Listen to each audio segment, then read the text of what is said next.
وسلم ورضي الله تبارك وتعالى عن كل صحابة الرسول أجمعين آمين يا رب العالمين.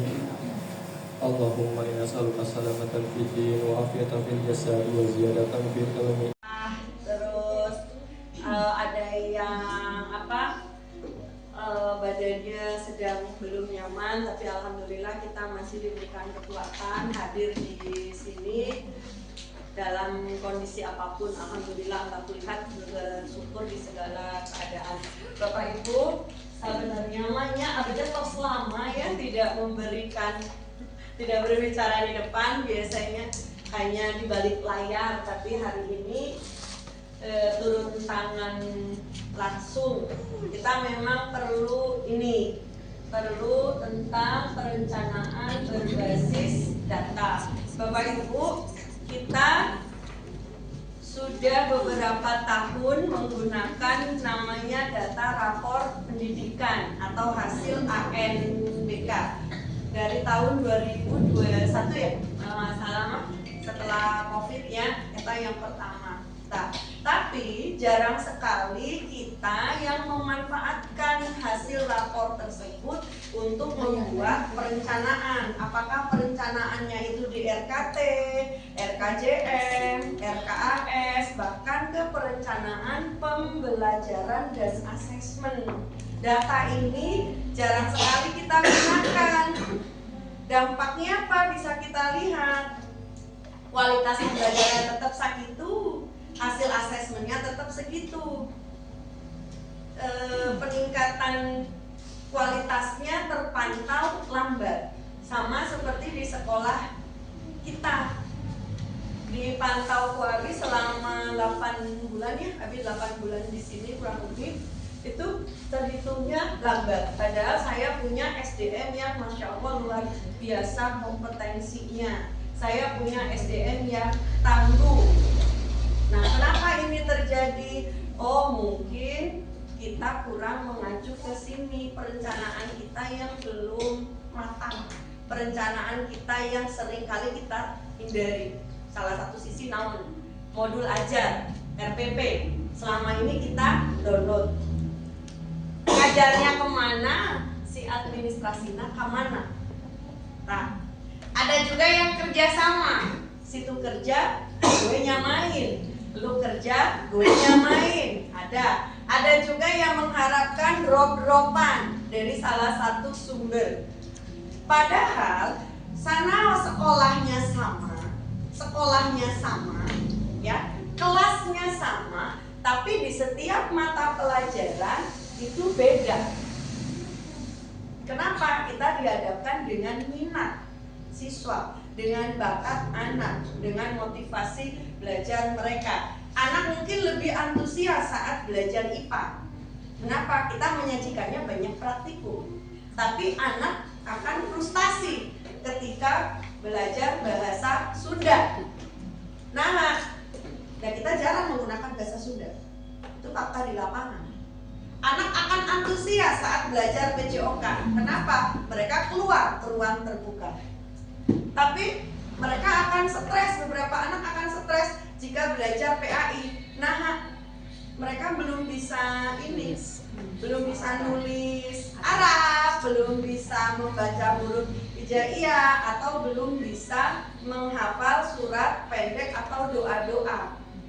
Nah, begitu juga dalam pelajaran bahasa Indonesia, anak yang punya hambatan membaca, hambatan menulis, mereka akan complicated di situ. Kenapa seperti itu ya? Faktanya minat anak itu beda-beda, karakteristik anak berbeda, kebutuhannya pun beda. Tapi ditinggal habis setelah supervisi kamari flat aja sih modul ajar salah RPP. Nah, bentar ya.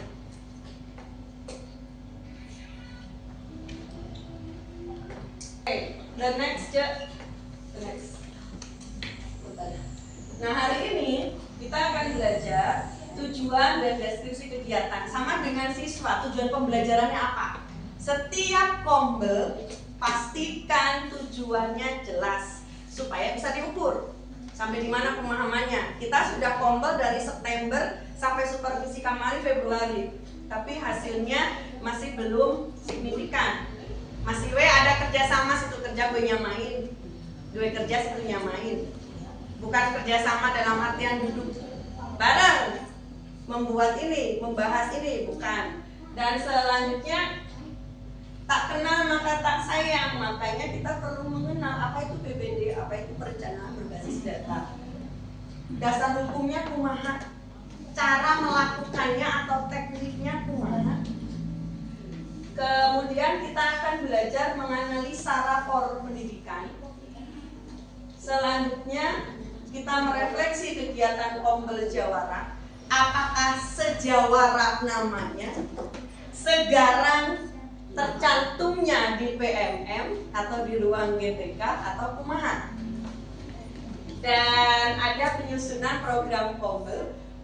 Harapan saya, visi saya, saat menyusun program Kombel nanti sesuaikan dengan kebutuhan Bapak Ibu. Kalau perlunya, oke, untuk deep learning kita perlu bareng-bareng ngumpul bikin modul aja. Harus dijelaskan seperti GPAI. GPAI itu Bapak Ibu detail banget. GPAI ya, kita berbagi praktik baik dari GPAI seperti itu. Apakah mau begitu? Oke, kita fasilitasi. Kemudian penutup, ya. Oke. Sebelumnya saya bagikan dulu rapor pendidikan. Sudah dibagi belum? Belum ya? Belum. Saya bagikan dulu rapor pendidikannya di Baraya supaya nanti saat menganalisis Bapak Ibu sudah punya datanya. Oke, the next tujuannya kenapa kita harus belajar PBD, yaitu menyadarkan pentingnya perencanaan berbasis data dalam pengelolaan sekolah. Sekarang semuanya by data, tidak ada tanpa data. Ngomong pun harus punya data. Nggak bisa kita ngomong tanpa ada data, nanti jadinya hoax atau informasi palsu atau berita bohong yang tidak dapat dipertanggungjawabkan. Nah, yang kedua, memahami keterkaitan antara rapor pendidikan dan program pembenahan satuan pendidikan. Saya memahami betul bahwasanya Bapak Ibu itu punya semangat yang luar biasa, punya effort yang luar biasa, menggebu-gebu ingin memperbaiki, ingin membenahi sekolah. Tapi terkadang Bapak Ibu teh melenceng dari jalur, belum tepat sasaran. Makanya kenapa progres peningkatan mutu di Cilegon 2 itu lambat? Kita nggak menggunakan data, kita hanya menggunakan nafsu. Ibarat orang cinta itu cintanya hanya nafsu tanpa logika. Tapi kalau cinta dipadu dengan logika, dipadu dengan nafsu, dipadu dengan ibadah, insya Allah tepat sasaran. Selama ini Bapak Ibu tuh yang ini pengen ini, yang ini pengen ini, yang ini pengen ini, tapi mengabaikan data yang ada. Seperti takut berefleksi, takut menilai dirinya sendiri. Orang bijak adalah orang yang mampu menilai dirinya sendiri, menyadari kekuatannya, apa kekuatan saya, apa kelebihan saya, apa kekurangan saya. Mengutip dari strategi perang ala Jenderal Sun Sui dari Cina, kalau kita ingin berhasil, kuasai 3 hal. Kenali dirimu, kuasai dirimu, kenali lawanmu, musuhmu, dan kenali medannya. Geografisnya, cuacanya, sampai suasananya, kita harus kenal semua. Kalau kita sudah kenal semua, kita akan bisa membuat perencanaan yang tepat sasaran, efektif, efisien. Jadi progres peningkatan mutu itu bisa cepat. Tapi kalau selama ini Bapak Ibu mainnya single factor dan mengabaikan data. Single factornya maksudnya satu aja yang kenceng larinya, sementara yang belakangnya ngesot. Masih mending ngesot, ini nggak gerak, nunggu di drop. Semuanya hanya normatif, sekedar menggugurkan kewajiban. Ya. Selanjutnya, meningkatkan kompetensi guru dalam menganalisis data dan menerapkannya dalam pembelajaran. Hasil AN itu pasti berdampak ke pembelajaran kita. Hasil AN merupakan cerminan kurang. Sanaos di tim ANBK itu ada bermain, ada permainan, ya. Sanaos seperti itu. Tapi cerminan itu nggak bisa kita abaikan. Dan itu kalau buat saya pribadi jadi tamparan kemana aja selama ini sampai segini.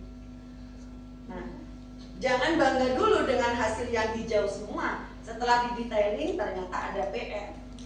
Nggak ada yang benar-benar selamat. Kenapa? Tak ada sesuatu itu yang sempurna. Yang sempurna hanya rokok. Rokok sempurna. Nah, yang terakhir tujuannya mendorong terciptanya budaya refleksi dan perbaikan berkelanjutan di sekolah. Kita budaya refleksi. Supaya apa? Perbaikannya itu holistik, komprehensif, dan berkelanjutan. Jadi semuanya berlanjut. Tahun ini kita fokus semester 1, kita fokus di sini, semester 2 kita beda fokusnya. Terus sesuai dengan skala prioritas. Di akhir tahun semuanya selesai. Contohnya, saya masuk ke Jelentong 2, yang pertama skala prioritasnya bukan sarpras, bukan pembelajaran, tapi pengelolaan sumber daya manusia, pengelolaan SDM. Pasca di mergernya 2 rumah tangga. Nah, itu fokusnya dulu skala prioritas. Ketika SDM sudah diperbarui, kompetensi gurunya tercipta dengan baik, terbentuk dengan baik, kita mau ngebenahi apapun itu gampang. Sarpras gampang, pembelajaran gampang. Yang penting orangnya dulu. Mau dibenahi seperti apa sarprasnya, infrastrukturnya, pembelajarannya, kalau orangnya belum siap, nah kumaha? Anggar we, si sarpras itu dalam jangka waktu 1 tahun rusak. Bahkan terbengkalai seperti yang kita alami saat ini di sekolah. Next. Nah, deskripsi kegiatan hari ini Bapak Ibu belajar menganalisis rapor pendidikan, kemudian menentukan skala prioritas benahi, dan menentukan program komunitas belajar supaya tepat sasaran sesuai dengan kebutuhan Bapak Ibu di kelas perlunan naon, di sekolah periodina naon. Tong seperti yang sekarang. Next. Aduh enak ya punya. Next. Nah, enak banget. Belum. Slideshow kalau memungkinkan slideshow, kalau enggak apa-apa. Ini perencanaan berbasis data itu apa?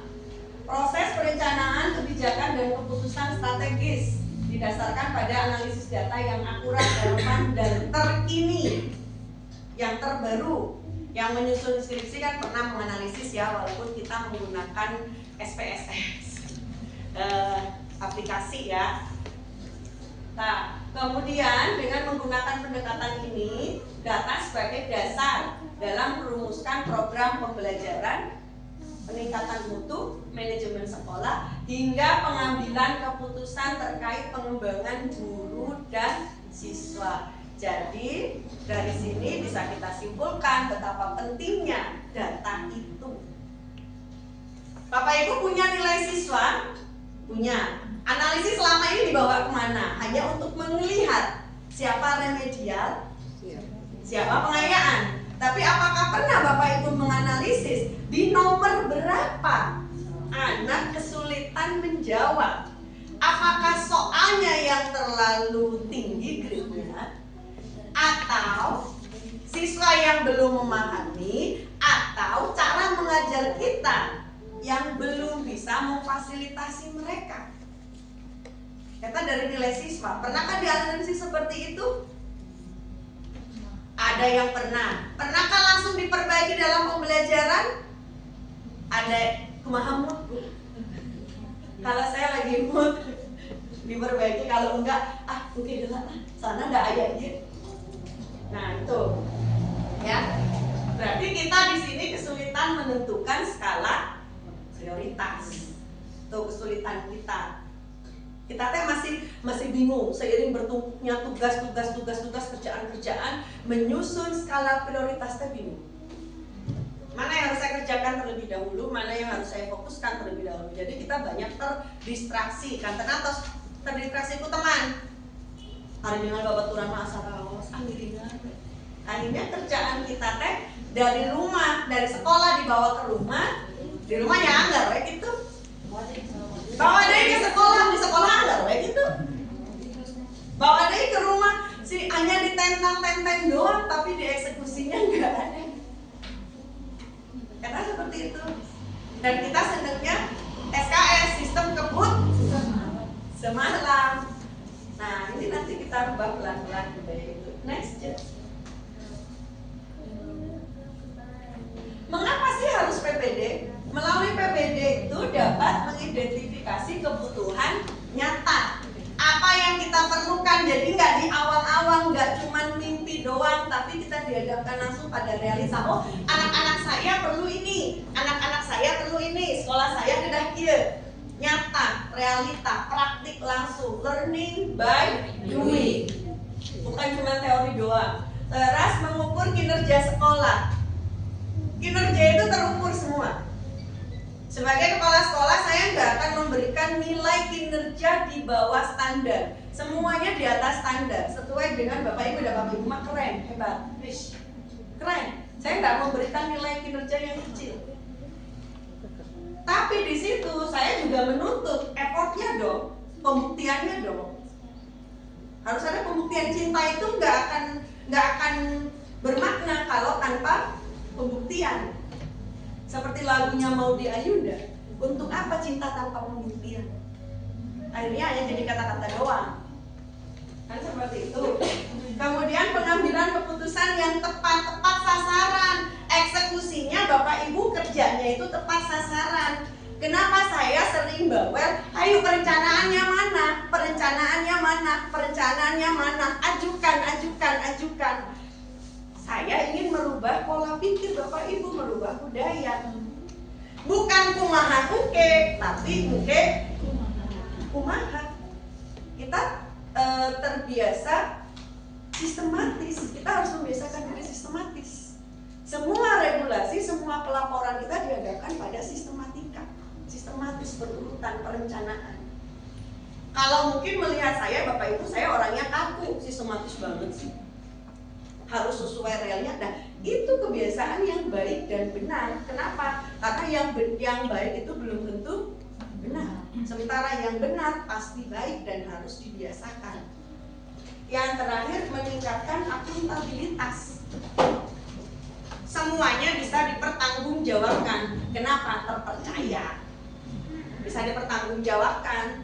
Nggak asal kayak gini nih. Sudah melakukan ini, pendidikan karakter sudah, keyakinan kelas sudah, mana buktinya, mana laporannya?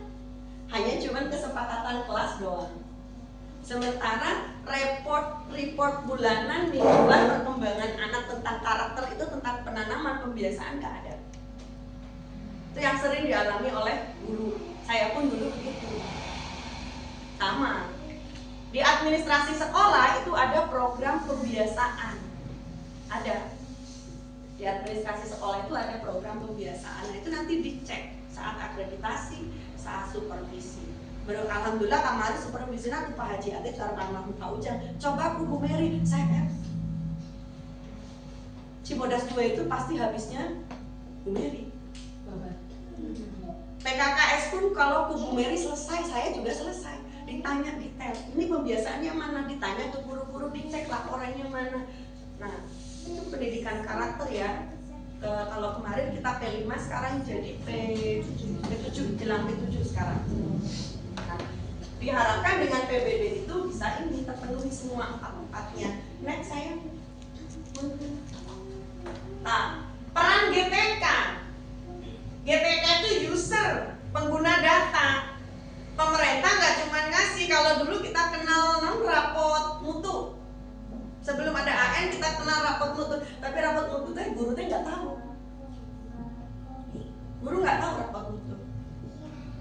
Saya aja sebagai guru setelah hampir 10 tahun, 11 tahun, tahunya rapot mutu itu 10 tahun ya, di tahun 2021. Itu baru membuat dituangkan ke dalam KTSP dari rapot mutu.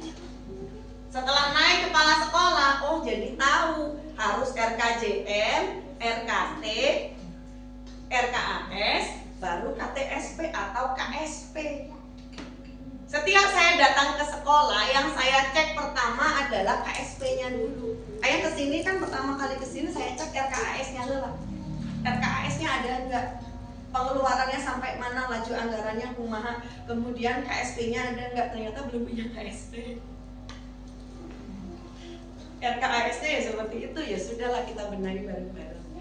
Kenapa? Buat saya perencanaan itu penting. Perencanaan adalah proses dasar, proses berpikir. Acuan kita teh mau ngapain setahun ke depan, direncanakan di awal, bukan kumaha engke. Karena regulasi nggak bisa kumaha engke, tapi engke kumaha. Yang kedua, penggerak perubahan, agent of change. Bukan hanya guru penggerak yang jadi motor, Bapak Ibu juga seorang guru penggerak, walaupun tidak mengikuti pendidikan guru penggerak, itu hanya labeling. Nggak perlu minder dengan istilah guru penggerak. Guru penggerak itu apa? Nggak ada apa-apanya. Bahkan kompetensinya pun banyak yang di bawah Bapak Ibu Jelegong 2, kalau saya boleh jujur. Mereka hanya rezeki bisa ikut. Sementara guru yang lain yang potensi yang luar biasa itu bukan nggak punya potensi ya, tapi memang belum rezekinya ikut seleksi. Wong saya aja juga 2 kali kan, yang pertama gagal, yang kedua baru masuk. Itu menunjukkan rezeki, ya. Jadi nggak perlu minder, nggak perlu insecure. Oh saya bukan guru penggerak, berarti saya bukan agen perubahan. Setiap orang adalah agen perubahan, minimal untuk dirinya sendiri. Mulai dari diri sendiri semuanya. Dan yang keempat, yang ketiga adalah profesional. Kita punya tanggung jawab profesional, apalagi yang ASN ataupun non ASN yang sudah mengikuti PPG, kan sudah dididik, sudah dapat ilmu, sudah menerima tunjangan, ya harus beda dong kinerjanya dengan yang belum dapat PPG. Terus beda, pemerintah biar nggak ngeluarin anggaran itu cuma-cuma. Coba, next. Nah ini dasar hukumnya. Dasar hukum pertama munculnya PBD adalah era Mas Menteri ya, dengan Merdeka Belajar yang sekian episode. Ini episode 19, rapor pendidikan ANBK pasca COVID. Dan saya terus terang ya, selama menjadi guru saya paling senang eranya Mas Menteri. Kenapa? Mudah, nggak ribet, semuanya menggunakan teknologi, mudah gitu, nggak yang terlalu dipersulit dengan ini dengan itu. Itu saya paling senang ya, era Mas Menteri, saya paling senang. Kemudian Permendikbudristek nomor 17 tahun 2021 tentang program sekolah penggerak. Awalnya PBD ini hanya digunakan di PSP atau program sekolah penggerak aja, sekolah-sekolah yang lain belum. Harapannya nanti dari PSP ini yang sudah lolos bisa berbagi praktik baik. Tapi di Kota Waringin kan nggak ada sekolah penggerak, belum ada. Nah, wayangnya kita belajar sendiri. Kemudian Permendikbud nomor 16 tahun 2022 standar proses pendidikan, apa aja itu? Yang terakhir ada prinsip MBS, manajemen berbasis sekolah, yaitu kemandirian, partisipasi, dan akuntabilitas. Ini dasar hukumnya. Aduh ibu teh ya selalu dengan regulasi. Iya, dasar hukum kita itu harus ini pijakannya. Next, bisa dibaca yang ini. Fungsinya menentukan program prioritas sekolah. Tadi prioritas dari sekian banyak masalah, mana yang mau diselesaikan lebih dulu. Contohnya Bapak Ibu punya kebutuhan, ada rasa lapar, ada rasa dingin, ada rasa ngantuk. Mana yang diselesaikan lebih dulu? Makan. Makan dulu, kenapa? Kalau kita lapar, tidur pun gak nyenyak. Apalagi dingin, perut tambah meronta-ronta. Nah pasti, itu dari sekian banyak masalah yang harus diselesaikan terlebih dahulu, itu yang kita Kemudian mendorong refleksi dan evaluasi berkelanjutan. Refleksi itu bukan cuma bagaimana perasaan kamu hari ini, tidak. Tapi refleksi saya tadi ngajar kumahanya, anak-anak kumaha responnya, oh perbaikannya ini. Nah itu refleksi yang berkelanjutan. Evaluasi pun sama. Karena asesmen itu prinsipnya adalah berkelanjutan. Gak hanya berhenti di situ. Selanjutnya memperkuat pembelajaran yang berpihak pada murid. Sekali lagi semuanya untuk siswa, semuanya untuk murid. Semua untuk murid. Kita ngumpul di sini hari ini juga kembali lagi ke murid. Jadi nggak ada buat guru. Buat guru dapat ilmu, tapi murid menerima manfaat dari meningkatnya ilmu guru. Menghubungkan program sekolah dengan kurikulum dan kebijakan di bidang pendidikan. Kita bisa menyesuaikan semuanya. Oke, rapor pendidikan begini, regulasinya seperti ini, kita buat perencanaan supaya nggak melenceng dari regulasi. The next,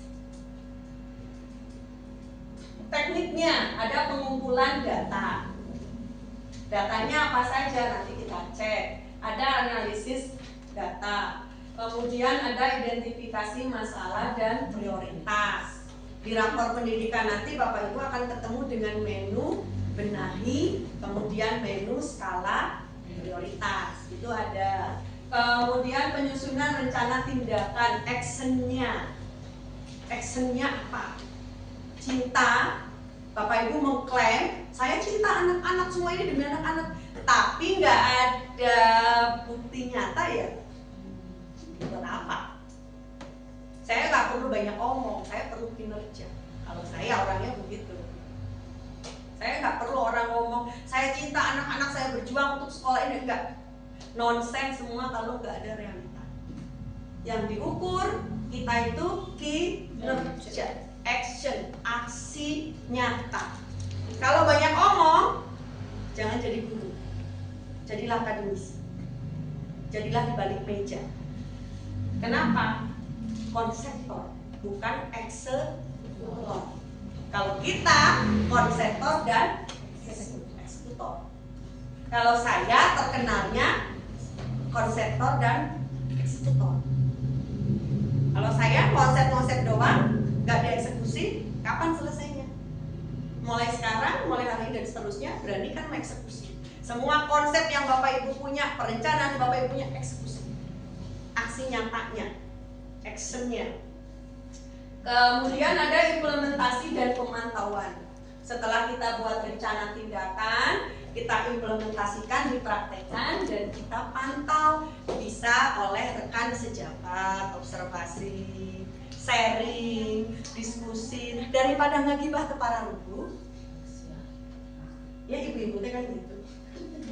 Daripada ngegibah ke para rubuh, mabar game, mabar game, ya kan kan bener ya, ditinggal di ini. Oh yang ini, oh jajan tapi sambil ngegibah.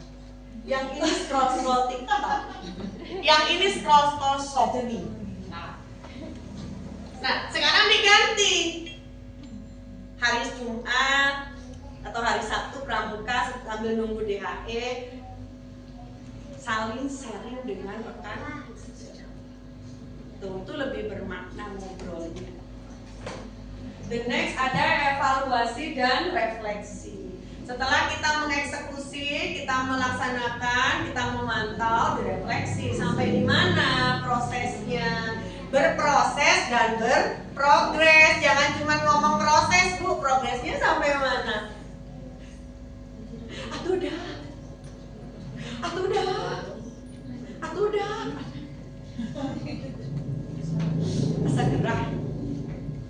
Segera ninggalin. Atuh dah. Bukan saya tidak berperi kemanusiaan, saya punya kemanusiaan. Saya bisa memanusiakan manusia. Tapi Bapak Ibu itu punya energi yang banyak, kompetensi yang banyak. Ibarat anak itu Bapak Ibu dari bibit. Cerdas istimewa, bakat istimewa. Tapi kalau nggak disalurkan, jadinya ngacokeun. Eta. Makanya ada istilah begini. makanya dikasih KS yang berkebutuhan khusus. Tuh, itu bukan saya yang ngomong. Saya terkena kepala sekolah berkebutuhan khusus. Saya terkenalnya begitu. Itu bukan saya yang ngomong ya, tapi Pak Ek yang ngomong. Kan cenah ibu mah punya tenaga teh gede. Salurkan di delegasi. Nah sama dengan bapak ibu punya potensi yang luar biasa, kita salurkan. Jangan cuma disimpan. Akhirnya naon jadi tepara buku. Oke, ngaco. Kalau nggak difasilitasi jadi ngaco. Saya aja kalau nggak difasilitasi jadi ngaco. Tiba-tiba usil ke bapak ibu, waktunya pulang saya nongkrong di sini. Itu tuh saya gabut. Saya gabut. Kalau bapak ibu korban musik saya berarti tandanya saya gabut. Jauh yang sering kena. Neng Sri yang sering kena. Naon kalau ngasih perintah ngabarebet sampai jam 10 malam. Operator juga sama. Semuanya kalau operator sama Pak Firdian sampai jam 11 malam, jam 1 malam itu on terus. Kita gabut. Gabutan saya ngusilin Anda. Tapi ngusilnya sesuai dengan regulasi. Ya. Oke, the next. Jenis data. Tadi kan ada ya pengumpulan data. 1, rapor pendidikan yang sudah dibagikan. 2, asesmen nasional. Kita sudah mengisi ini, melakukan ini. Survei lingkungan belajar. Kemudian evaluasi diri sekolah EDS. Dulu ada, tapi sekarang nggak ada. Diganti dengan survei lingkungan belajar dan survei karakter. Kemudian data kehadiran guru dan siswa. DHE saya yang megang akunnya, saya tahu siapa yang PSW, siapa yang HP DHE-nya dipegang orang lain, DHE-nya jam berapa itu saya tahu. Kemudian ada yang ke sekolah cuma DHE doang, tapi nggak dateng. Ayah gitu, ayah dan kepala sekolah nggak ada lapor sama sekali. Kembali lagi, Bapak Ibu mau pergi kemana? Punten, lapor ke saya. Jika terjadi sesuatu, saya bisa membela. Contohnya yang kasus terbaru, kepala sekolah Ranca Ekek. Kepala sekolah Ranca Ekek, PSAJ ke mana? Ke Cirebon, beli batik. Distatuskan. Mainnya nggak cantik, harusnya belajar dengan yang jago mabal kayak saya.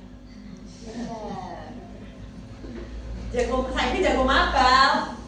Jadi KS juga udah tua 1 bulan karena ditolak, stres dengan benahi yang seperti itu banyaknya tapi ditolak, beda iklim kerjanya. Saya ngomong ke Pak, kalau saya nggak ke sekolah berarti saya ada di rumah lagi kerja. Kalau nggak gitu saya ada di kafe lagi kerja. Jadi ketika ada yang ngomong ke Pak KS di Bodas buat ayah di sekolah, ya, udah atas lapor, iya buktinya. Itu makanya Bapak Ibu kalau melihat saya dengan Pak nah Pak yang ngebela wae Kak Abi, ya karena saya selalu jujur. Jadi anak buah itu open, nggak ada yang saya tutup-tutupi. Saya marah pun saya ngomong ke Pak saya sampai bilang ini ke pengawas, Pak, mungkin kami Bapak mendengar saya pas saya saran anak buah, tolong berdiri di belakang saya karena saya pegangannya regulasi. Di Canak Paitna emang neng reva saya saran enggak bisik kegilaan saya meningkat. Itu jujurlah dengan atasan. Apapun kondisi Bapak Ibu, kondisi di keluarga yang mengharuskan Bapak Ibu harus memilih stay banyak di rumah, ngomong. Semuanya selesai dengan komunikasi. Kalau Bapak Ibu ngilang-ngilang gak jelas, hari di status ada, terus saya mau ngasih penilaian kinerja berapa? Untuk PKG, kenapa belum dicetak ya? Dari tim penilai sudah masuk semua, tapi saya masih menganalisis ini bener nggak segini nilainya. Pantas nggak dikasih segitu, effortnya nggak ada, effortnya kurang. Udah masuk dari tim penilai itu udah masuk semua, tapi kan tetap eksekutornya saya yang menandatangan. Mau diturunin, mau dinaikin, dan rumah saya sesuai dengan kinerja Bapak Ibu, terutama yang ASN, terutama yang ASN. Ya. Kemudian yang P3K juga sama. P3K itu mau perpanjangan kontrak nanti tergantung penilaian atasan. Jadi baik-baiklah dengan atasan. Baik-baiklah dengan atasan. Jadi saya nggak minta gratifikasi, saya cuma minta jujur, ngomong. Semuanya ngomong, Bu, suami saya teh sakit, anak saya sakit, jadi saya teh rusuh. Jujur. Saya juga begitu, saya juga manusia. Kemudian yang terakhir refleksi hasil supervisi dan observasi. Selama ini kita supervisi beres. Tanpa direfleksi, tanpa dikasih tahu. Supervisi selama ini hanya ke administrasi aja. Dari saya jadi guru, mungkin juga dari zaman Mama Lina, dari zaman senior Teta Cecep, dari zaman Maiti, semuanya ADM doang. Kayak stres gitu kan ya, Bapak Ibu kalau udah supervisi. Nah, ini kita yang belum tadi refleksi. Nah, mengenal rapor pendidikan. Rapor pendidikan itu laporan hasil evaluasi mutu pendidikan dari asesmen nasional. Anak-anak yang dicek, nah teh guruna, hari guruna dites mah pasti sarai. Tapi anak mah gak bisa bohong. Anak itu yang keluar adalah hasil kita membersamai mereka dari kelas 1 sampai kelas 6. Apapun yang ditunjukkan oleh mereka itu merupakan kombinasi hasil dari pendidikan keluarga, hasil dari pendidikan di masyarakat, dan hasil dari pendidikan di sekolah. Ada tripusat pendidikan, Saur Hajar Dewantara, pendidikan keluarga, pendidikan di sekolah, dan pendidikan masyarakat. Eta, janten kieu, entang marahin anak kalau anak karakternya belum bagus. Mungkin kitanya yang belum bagus. Jangan marahin anak kalau mereka bersolek, kelas genep terutama, sudah pakai lintin dan sebagainya. Jangan lihat dulu orang tuanya kumaha. Oh, orang tuanya bersolek, wajar anak niru. Jangan marahin anak kalau ke sekolah glamor. Lihat dulu bapak ibu gurunya. Kayak fashion show kan? Kan ada yang mau ke sekolah teh kayak mau ke hajatan. Sakala diterapkeun. Itu ada. Jangan marahin anak kalau anak punten pakaiannya bervariasi. Mungkin kita sebagai suri tauladan mereka belum bisa mengontrol. Ini anaknya gitu, oh, dan bu guru oke nggak mau gitu, berarti saya boleh dong. Pak guru juga gitu. Oh, Pak guru juga ngomong punten, anjay. Berarti saya boleh dong ngomong gitu. Kalau mau ngomong yang gitu-gitu cukup di ruangan dia. Tong di depan anak. Di ruangan dia boleh ngomong lu gue anjay nawan besok enggak. Karena hanya konsumsi kita, anak-anak nggak ada. Tapi kalau ada anak-anak, keren, ganti sebagai orang yang sempurna. Karena kita adalah role model, kita adalah pusat perhatian. Kemudian indikator yang di dalam rapor itu ada capaian belajar, iklim sekolah, dan kualitas pembelajaran. Fitur-fiturnya, prioritas pembenahan, akar masalah, dan rekom perbaikan. Nah, the next step. Ini analisisnya apa?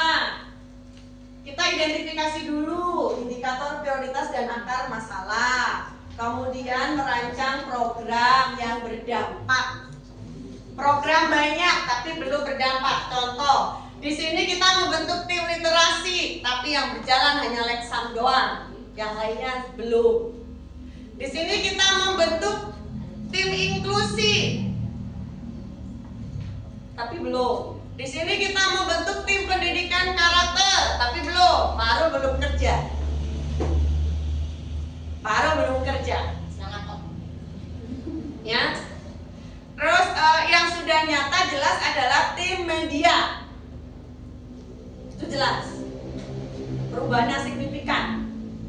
Awalnya nggak pernah, jarang upload. Sekarang rutin kita upload semua. Itu yang perubahan yang signifikan. Yang lainnya lambat. Bukan berarti nggak berubah, ada, tapi lambat. Kalau saya tuh greget pengen ngerjain semuanya sendiri. Di Cibodas 2 itu tahun pertama saya sendiri. Kelas kosong, nggak ada guru, saya masuk, saya ngajar. Inklusi saya tangani sendiri, semua sendiri, administrasi KS sendiri, semuanya sendiri. Tapi kalau di sini ya enak banget. Orang-orang yang pinter-pinter nanti dimanfaatkan. Jadi gue julaitin saya. Ya. Kemudian mengimplementasikan dalam pembelajaran dan proyek P5. P5 jangan kieu. Kebinekaan global. Tari-tarian. Gaya hidup berkelanjutan, sampah jadi barang bekas itu kan udah biasa, cari yang lain. Kayak gaya hidup berkelanjutan, ngompos. Berlaku lama ya, tapi 1 semester baru jadi ngompos itu. Terus gaya hidup berkelanjutan, biopori. Nah, buat biopori di sini dengan anak-anak kita kan suka kekeringan kalau musim kemarau. Buat di sini biopori. Di sini. Makanya anak segitu banyaknya nggak ada karya nyata buat dampak yang positif ke sekolah. Kenapa? Karena kita selama ini berpikirnya nggak pernah out of the box. Ini itu nggak berani maju. Ada biasanya. Mau maju ada biasanya. Mau kesini dasarun anu senior lah. Mau kesana dah kalau gitu. Akhirnya kan mental block. Ya udah flat aja tiap hari-hari, nggak bosen Bapak Ibu. Saya aja bosen loh. Saya jadi KS baru berapa tahunnya, 3 tahun, tapi udah terserang kebosanan aku. Kayak nggak menantang. Dengan apa ya? Bapak Ibu yang ngajar bertahun-tahun nggak bosen. Nggak bosen dengan ritme yang lain. Saya bosan. Nah ini implementasikan di situ buat serangan-serangan dalam pembelajaran.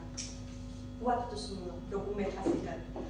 Ada monitoring, evaluasi, dan refleksi. Selalu ada monitoring, evaluasi, dan refleksi. Program berjalan tanpa kontrol zone. Bapak Ibu sudah mengalami 2 sekolah lose control. 2 sekolah lose control. Selama ini 2 sekolah selalu kebiasaan mangga we diatur kumaha ibu, kumaha bapak, kumaha neng. KS kemana, anak buah kemana. Itu realitas. Pas saya datang, saya menerapkan begitu, Bapak Ibu bingung. Karena belum kan terbukti setelah rapat ada rapat. Sepakat ini beda lagi. Ada konsolidasi di luar lingkungan sekolah. Itu ada berkedok botram, berkedok naonnya ada, saya tahu.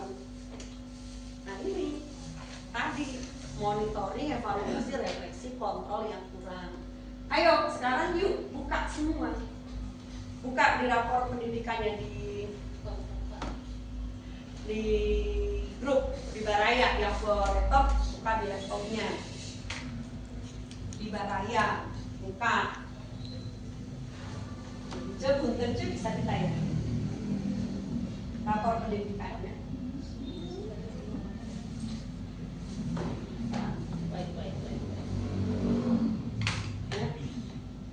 Yuk buka biar ini yang kata KST. Kan kita learning by doing. Di pause dulu. Karakter, nalar kritis, kepemimpinan instruksional, revisi visi misi, terutama misi yang bisa dilakukan, dipahami dan dilakukan oleh Bapak Ibu supaya bisa mencapai visi. Terus kualitas pembelajaran, metodenya, pendekatannya. Kalau metodenya berubah, pendekatannya berubah, secara otomatis asesmennya pun berubah. Makanya metode ganti asesmen anggar, kita tulis.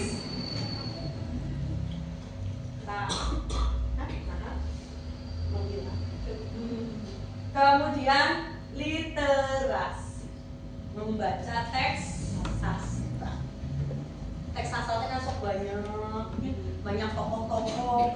teks sastra, bayangkan. Oke, akar masalahnya, next, akar masalahnya, ini kurang pembiasaan bernalar kritis. Soal tertulis hanya soal biasa, hanya C1, C2, sedikit sekali yang C3. Sedikit sekali yang C3. Dan rata-rata Bapak Ibu itu paling nyaman dengan soal tertulis. Padahal untuk mengembangkan bernalar kritis, soal tertulis saja masih kurang. Ada unjuk kerja, ada presentasi, ada tanya jawab, ada proyek. Itu nalar kritis enak akan berkembang. Ini visi kepemimpinan instruksional, visi misi belum menjadi budaya bersama. Saya masih memahami Bapak Ibu pasca merger, belum bisa 100% bareng, ya. Saya masih memahami ini. Tapi ini harus ada perubahan. Anda sudah satu tahun di merger, cara perilaku pun harus ada perubahan. Kemudian konteks pembelajaran, metode mengajar belum kontekstual, tidak sesuai dengan kebutuhan anak saat itu. Kita rata-rata pengennya tinggi, tapi nggak nyadar posisi kurang teh ada di mana. Ningali we sekolah batur, ningali we guru di sekolah batur, guru di Finlandia, guru di Malaysia. Tapi kita lupa kita hidup di mana, ada di mana, kumaha lingkungan kurang. Akhirnya pembelajaran yang kita rancang masih belum kontekstual. Literasi, rendahnya budaya baca dan pemahaman teks sastra. Yang dituntut maca hanya ting leksam. Ridaton yang ridaton. Kelas yang lain kemana? Laporan review buku mana? Kan belum ada dibaca. Waktu saya membentuk tim, kita sepakat literasi berlaku untuk semua. Minimal 1 bulan tamat 1 buku, buat review buku. Mau metode AI, mau metode Fishbone, mau dipresentasikan, mau divideokan, tapi nggak ada, belum ada. Korelasinya dengan yang sekarang, deep learning, pembelajaran yang mendalam. Pembelajaran itu bukan hanya menekankan pemahaman konsep dan bukan cuma hafalan doang. Konsep paham tapi anak nggak bisa eksekusi. Kenapa? Karena kita biasakan dengan teori, bukan untuk eksekusi. Teori doang, eksekusinya kurang. Ciri berpikir kritis itu cirinya di learning ada berpikir kritis, ada kolaboratif dan ada refleksif. Mereka bisa kerjasama, bisa merefleksikan. Oh, saya tadi ngerjain apa ya, Bu? Saya yang belum mudahnya di sini, saya belum pahamnya di sini. Itu refleksi anak. Tantangannya perubahan pendekatan guru dirubah. Yang awalnya lagi seneng ceramah 20 tahun ngajar ceramah. Tuh.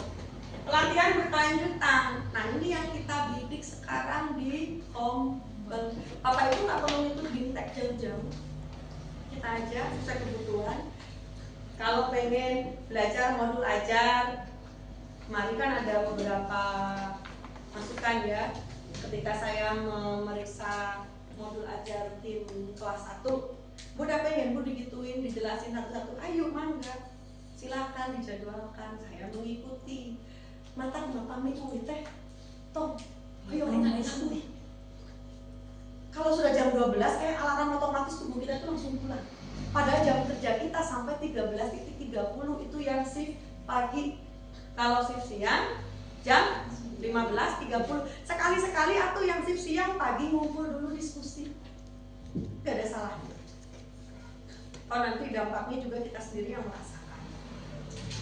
Lanjut. Bagaimana caranya? 1, mindsetnya, cara berpikirnya. Selama Bapak Ibu cara berpikirnya masih single factor, belum membuka diri untuk kolaborasi, nyakil. Saya dulu seorang single factor. Kenapa? Sistemnya dulu adalah single factor. Saya bertarung kemana-mana sendiri, dengan gagah beraninya sendiri. Dulu belum difasilitasi untuk kombel internal, belum boleh kolaborasi seberang lintas satuan pendidikan, belum. Semuanya harus tumplek-blek di KKG. KKG Dubes 4 belum mampu memfasilitasi saya. Saya single fighter, ngikut BIMTEK kemana-mana, lomba, juara di mana-mana. Tapi satu hal yang tertampar, percuma peningkatan diri seperti itu kalau tidak berdampak ke pembelajaran, tidak berdampak ke sekolah. Makanya tahun 2018 titik balik, saya menarik diri. Gak mau disuruh lomba, gak mau disuruh ini, gak mau. 2018 itu terakhir. 2019 saya gak mau ngapa-ngapain. Saya mau fokus di sekolah. Jadi WA aku, iya saya gak mau. Saya memikir sepintar apapun orang, kalau belum bermanfaat untuk orang lain, zong tuh. Nah, cara berpikirnya seperti itu. Bapak Ibu mau menempuh S3, S2, tapi kalau lingkungan terdekat belum menerima manfaatnya, patut dipertanyakan. Saya sekolah untuk siapa? Ilmu saya amalkan kemana? Patut dipertanyakan. Kemudian perubahan dalam pembelajaran. Hasil BIMTEK, hasil kombel, tuangkan semua ke pembelajaran. Kombel, pembelajaran adaptif, bagus. Pasca merger bagus. Tuh, nyampe ke sini, kemana? Kemana? Adaptifnya kemana? Nggak ada. Malah didramatisir, mendiskreditkan salah satu pihak tertentu. Bapak Ibu pasca merger kondisinya. Yang kedua, pemilu. Perubahan para pembuat kebijakan. Makanya saya membawa IHT pertama adalah pembelajaran yang adaptif. Faktanya kan benar. Tiba-tiba ada kebijakan dia, ada kebijakan dia, kumaha caranya orang. Ini mah enggak, malah dibuat status. Dikira meremehkan. Bukan begitu. Oh, berarti ini pemikirannya kembali lagi. Cara berpikir. Orang kalau yang semuanya negatif, semuanya suudon, kemungkinan kecil bisa berkembang. Mental block. Kita bukan saya yang ngomong ya, tapi para ahli. Kemudian pembiasaan karakter baik. Guru adalah role model. Guru itu artis, guru itu pusat perhatian, role model. Kalau ke sekolah, berpakaianlah cara ke sekolah. Seperlunya kita menanamkan pendidikan karakter kesederhana, qanaah dalam agama. Tapi sekarang diterapkan kurang. Toko emas berjalan, toko tas berjalan, toko baju berjalan. Ya kan segala diterapkan ya. Apa yang mau dicontoh oleh anak-anak? Nah, ada. Jangan nyalakan siswa kalau dia bersolek, kalau dia memakai aksesoris banyak. Contoh-contoh di sekitarnya membentuk mereka seperti itu. Nah, ini semua belum dari saya. Kamu kan musir aku. Ini semua bisa melalui peningkatan kompetensi GTK dalam komunikasi belajar. Ini tuh mudah, Bu. Tergantung kita nerima. Gampang. Zaman now mah belajar teh gampang. Ada AI, ada YouTube, ada banyak lah. Ya sumber-sumber itu banyak. Next. Oke. Nah, kita refleksi yuk ya. Ini berdasarkan hasil wawancara dan observasi. Ya. Di RKAS tahun 2024, Bapak Ibu punya PR 17 kegiatan dan direalisasikan hanya 1 seminar narkoba. Ya kan? Yang lainnya auto ayalira. Ketika ada isu direktorat keliling sama bendara sama OP saya begini, berdoa sih tarik. Sebenarnya yang lebih kurang 17 kegiatan PR Jelekong 2. Nah, sebelum tahun 2024 belum terbentuk kan Kombel. Kita masih tumplok-tumplok di KKD. Belum ada Kombel. Ya. Kemudian masuk 2024 Januari sampai Agustus. Agustus ya. Kombel terdaftar di PMN. Ya, keren. Tapi kegiatannya belum aktif. Saya teh dulu teh sempat filler baru berempat itu dengan grup bosku itu. Kayaknya Bu Bos, terdaftar di PMN, caranya kumaha urang teh kedah ngarasakeun aksi nyata. Hayu Bu Bos we nu ngarasakeun aksi nyata. Engke daftarkeun nu Cibodas urang induk. Sampai membuat perencanaan seperti itu. Saya dan teman-teman berempat. Nah, kegiatannya hanya satu kali. Itu pun punten nyontek dari Cibodas 2. Sudah duluan. Lalu saya dikontak. Bisa tuh? Bisa. Caranya kumaha? Oh nyatu nuhun. Itu pun nyontek dan beliau pun mengakui aku mah nyontek dari Cibodas. Nyontek setelah itu diconteklah aku buku 1. Mangga wae dah berbagi, banyak gak ada masalah. Nah, September saya datang ke sini sampai dengan Mei 2025, kegiatan Kombel itu sudah dilaksanakan. Ya, faktanya kan ada, kita ada kegiatan. Tapi belum memfasilitasi kebutuhan GTK dalam memperbaiki kualitas pembelajaran. Karena Bapak Ibu kan masih bingung, skala prioritasnya belum ditentukan. Kita mengabaikan data hasil asesmen, data rapor pendidikan kita abaikan semua. Masih atuh kieu nu ieu hoyong ieu, nu ieu hoyong ieu, nu ieu hoyong ieu. Tapi nggak ada skala prioritas, mana dulu yang mau. Oke. Payana ada aya perubahan. Kita IHT itu sering. Ciaruman aja sirik. Ciaruman sirik. Laosnya ayeuna Jelekong 2 mah. Terus gitu, sirik. Ya.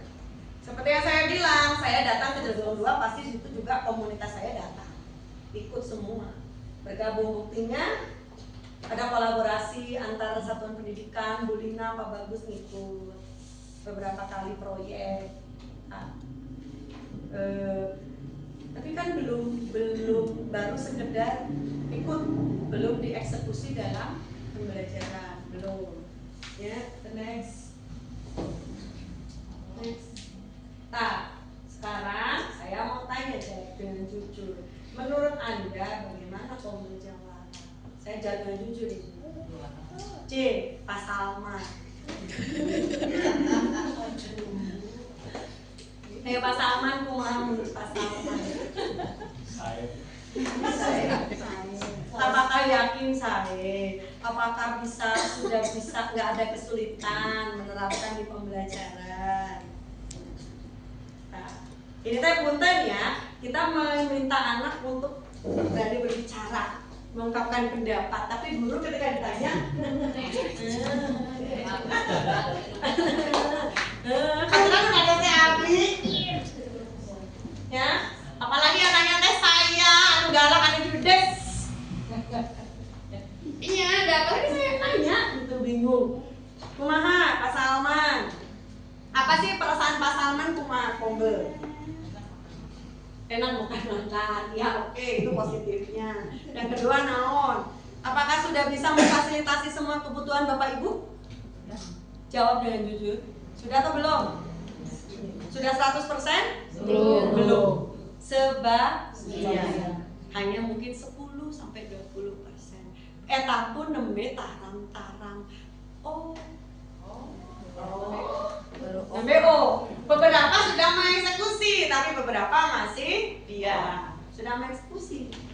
Karena udah saya tahu udah mengeksekusi beberapa.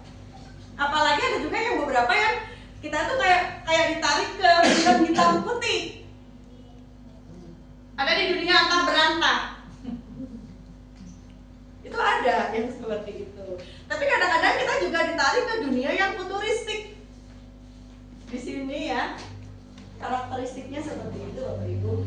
Kemudian, apakah kegiatannya berdampak positif pada GTK dan pembelajarannya? Sudahkah berdampak positif?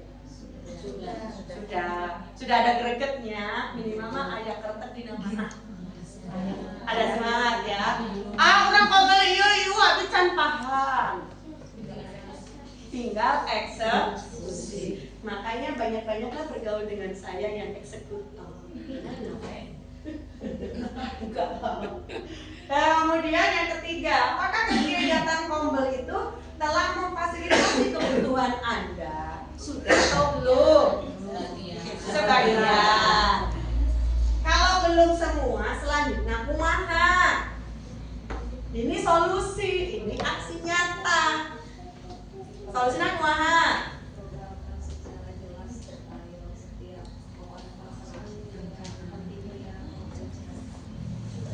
Ya, oke. Pengen diprogramkan jelas, detail. Bahkan ada juga yang usul per fase tuh. Jadi hari Jumat ini fase ini, hari ini fase ini. Ya, maka boleh seperti itu, boleh. Kemudian kumaha deui jelas, detail, berkelanjutan. Terus naon deui? Mengikuti ini aja Bu, data yang ada sekarang mana yang dulu mana yang Oke, mengikuti ini ya. Oke, bagus sekali Mama Lina.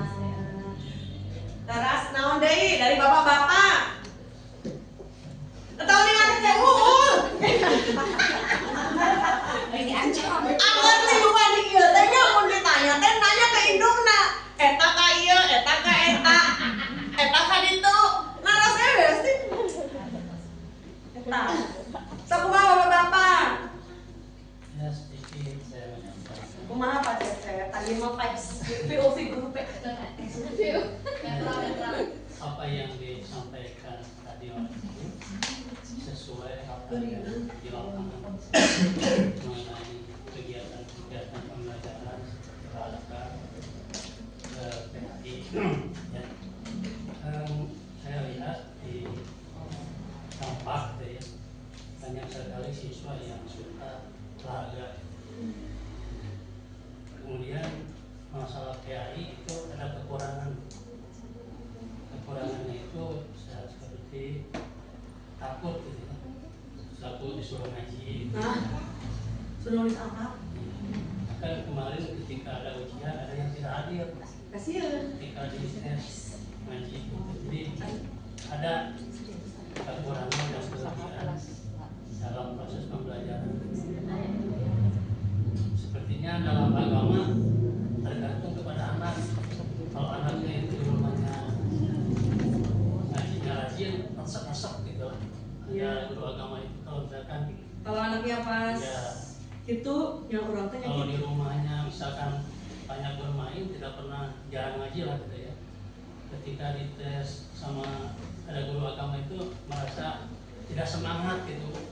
ya, Kadang-kadang bingung kabur gitu kan. ya itu faktanya Cecepnya. Nah, nanti kalau sudah begini di Kombel pun buat pendidikan karakter. Contohnya ada hari khusus hafalan, hari khusus membaca buku. Kadang-kadang Itu dalam olahraga juga ada tayangan, ada yang tidak suka gitu. ya, kata saya Kemudian dalam agama banyak, bukan banyak ya, sedikit lah agama tapi sedikit. pasti ada ya Pak Cecep ya. Anak mereka memilih nyakit daripada masuk sekolah. Nyakitnya nabur-nabur. Jadi Yakin. simak agama ya, sepertinya apakah saya mengajarnya atau kumaha? Ya, kadang-kadang seperti itu. Kalau misalkan anaknya misalkan takut kok ada banyak yang ada gitu kan. Ya.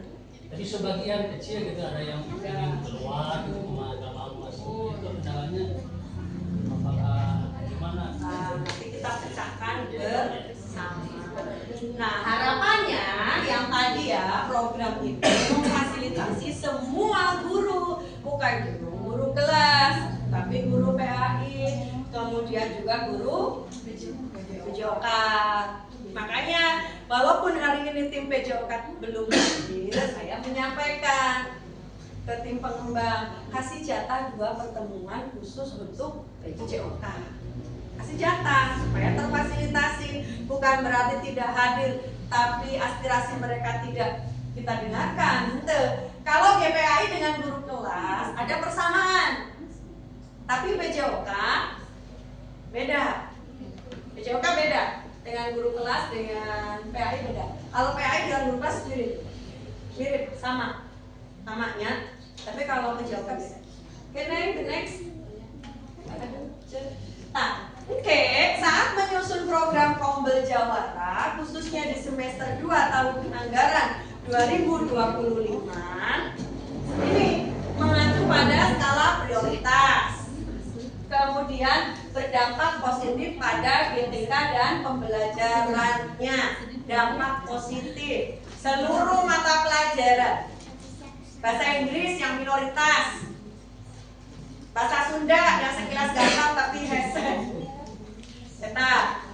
Kemudian menyesuaikan dengan kebutuhan peserta didik. Sesuaikan. Makanya ngumpulnya per fase, kelompok-kelompok kecil per fase ngumpulnya. Kemudian ada holistik, kontekstual, dan berkelanjutan, keseluruhan. Kontekstual sesuai dengan kebutuhannya, sesuai dengan lingkungannya, berkelanjutan. Tidak selesai di hari ini, tapi terus menyambung dari kelas 1 bertahap sampai kelas 6. Meningkatkan kualitas pembelajaran. Kegiatan apapun yang kita lakukan harus meningkatkan kualitas pembelajaran. Yang selanjutnya pembiasaan adaptif, kolaborasi, dan refleksi. Adaptif, siapapun timnya bisa menyelesaikan ini. Punten, urusan personal dilarang dibawa-bawa. Di luar, biarkanlah di luar. Personalnya seperti itu, urusan personal. Saat duduk bersama jadi satu tim, kita mindsetnya profesional. Terserah di luar, hobinya jalan-jalan baik, hobinya check out Shopee, bodo amat. Tahu di luar. Di luar itu mah. Hobinya ngapain kayak saya, itu mah di luar. Jangan usah dibawa-bawa. Gak usah dibawa-bawa. Datang, duduk bersama, ngumpul, niatnya profesional. Saya niat kualitas pembelajaran. Saya niat belajar. Saya niat ibadah. Bukan momentari urusan-urusan orang. Bukan Julaidi. Ya, gak usah. Adaptif. Siapapun timnya, oke, saya bisa. Saya bisa berkembang, saya bisa bekerja sama dengan siapa saja. Saya pun dulu juga begitu. Saya orangnya paling susah, belum mudah untuk bekerja sama. Kenapa? Saya sukanya sprint, lari terus, nggak noleh belakang. Teman-teman saya ada yang esok, ada yang nggak bisa ngikutin sprintnya, dan saya nggak mau kembali. Makanya paling susah untuk kerja sama itu saya periode sebelum 2019. Setelah 2019 beda cara pikir. Oke, buka diri, kerjasama, teamwork. Di sini udah masuk, apalagi jadi KS. Yang awalnya mukanya judes, jarang ngobrol, jarang ngomong. Saya mah jarang ngomong, Bapak Ibu. Jadi guru itu datang langsung masuk kelas, keluar kelas jam 1:30 di kantor. Udah gitu beres pulang. Jarang ngobrol, saya di kantor. Itu saya. Ya. Tapi alhamdulillah atas izin dari Allah saya bisa membuat perubahan. Bapak Ibu pun bisa. Contohnya Pak Salman biasanya ngobrolnya ke busi, ayeuna nyawayana bisa ngobrol, diskusi dengan semuanya. Terus Mayang biasanya teh ngobrolnya sama siapa Mayang teh? Cece.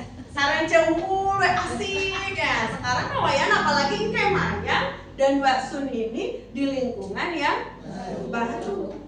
Beda.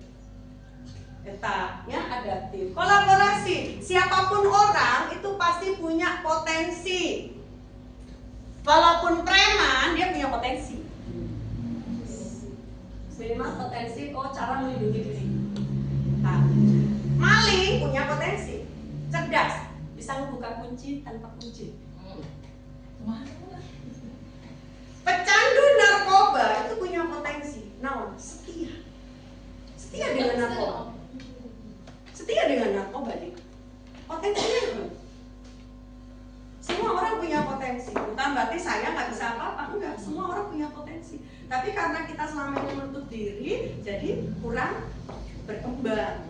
Nah, kemudian reflektif. Setelah beres satu proyek dikerjakan oleh kelompok kecil, kita refleksi sampai di mana progresnya, apa yang kurang.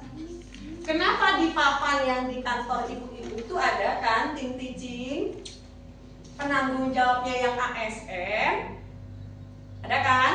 Kelas 1 siapa, kelas 2 dan sebagainya. Harus ASN yang penanggung jawab. ASN ini secara tupoksi itu lebih besar daripada yang non ASN.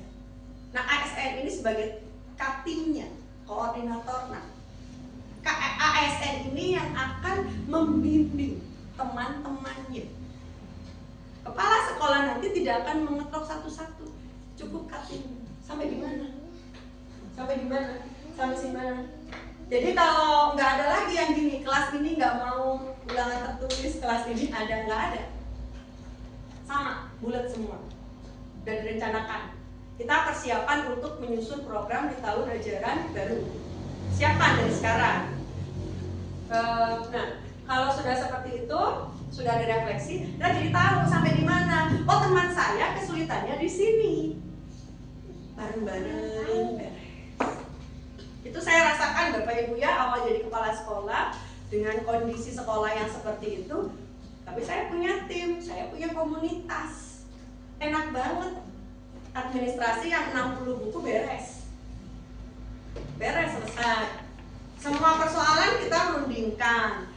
Mau PKKS pertama keliling, sahaheula Kutawaringin, ngabri ke Kutawaringin, ngebantosan. Kedua siap di mana? Kopotilu, ngabri ke Kopotilu. Ketiga di mana? Bobojong, datang ke Bobojong, membantu.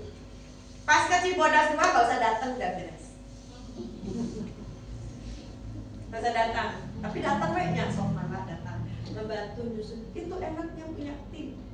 Beban tidak ditanggung sendiri. Selama ini kan kita tuh kayak jadi orang yang paling susah di dunia. Udah efek beban tanggung sendiri, ya. Lanjut. Ini, dari semuanya itu penutupnya, closing statementnya, yuk jangan biarkan data hanya jadi angka di atas kertas. Kita jadikan dia bahan bakar untuk bergerak, untuk terus melaju dari data itu sebagai cambuk kita, bahan bakar motivasi, tumbuh dan berinovasi dari data. Semua berawal dari data, by data, dan by data. Tidak ada lagi katanya stop, tidak berdasar. Tapi kita dasarnya data. Komunitas belajar adalah ruang kita saling belajar, saling menguatkan, karena pendidikan bukan soal siapa yang hebat, tapi siapa yang paling siap untuk berubah. Mari kita berkolaborasi untuk sekolah yang berpihak pada murid. Jelebong 2 sekolah terkaya, sekolah terbesar. Makanya nggak bisa nyaingin Jelebong 1. Dari dulu nama Jelebong 1 bertengger. Kita punya potensi kemana wae. Mulai hari ini dan seterusnya, yuk bareng-bareng kolaborasi. Kita buat Jelebong 2 itu menyala, cetar membahana badai. Penguasa Kutawaringin.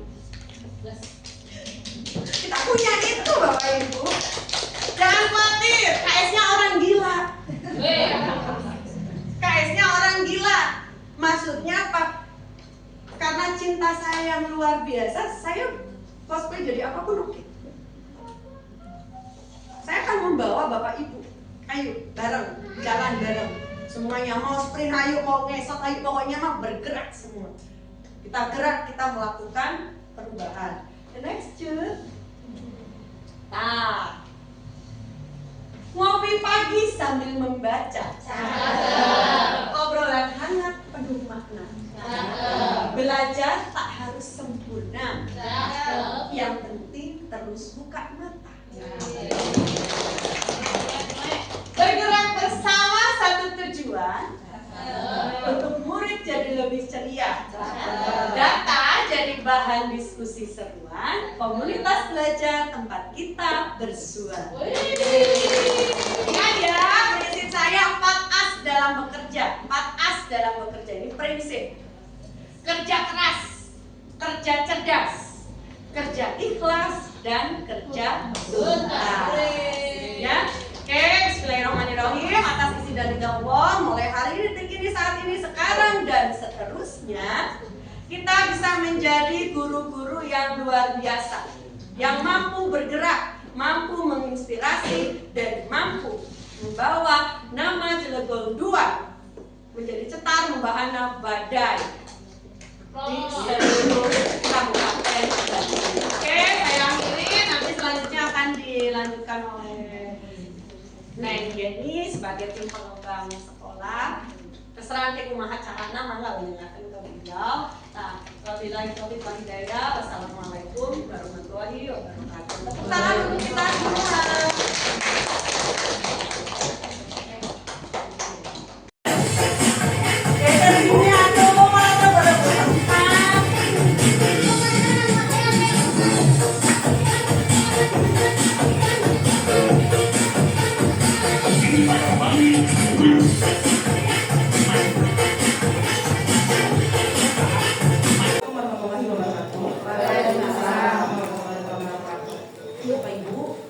Bapak Ibu, menindaklanjuti tadi anu saur UKS pos di pakeutnya. Nah, jangan aya di rapor pendidikan di SDN Jalur teh. Geus bahasa Sunda ya? Iya. Ada skala prioritas Bapak Ibu yang harus kita benahi, bisa memperbaiki tadi hal-hal yang masih kurang, yang masih rendah berdasarkan rapat pendidikan tahun 2025. Identifikasi masalahnya ada 4 poin penting Bapak Ibu. Bapak hiji tadi selesai dibahas UKS-nya. Tidak hanya perencanaan, ada juga pelaksanaan dan refleksi. Sejauh mana ketercapaian kegiatan yang telah kita laksanakan, yang telah kita rencanakan. Teman ingat ya kegiatan di Kabupaten. Selanjutnya kemampuan literasi membaca teks sastra. Jadinya udah ulang kali teh karena maca tehnya. Panginten guruna. Wah artinya makanya kita sasarannya pilih solusinya. Kan ari nyaliran mah abi keung, tapi pami sasaranna geus sama Bapak Ibu. Ti Pak Arul aya solusi kumaha upami kieu, ti Pak Bagus aya solusi kumaha upami kieu. Janten ludeung sasaranna mah. Moal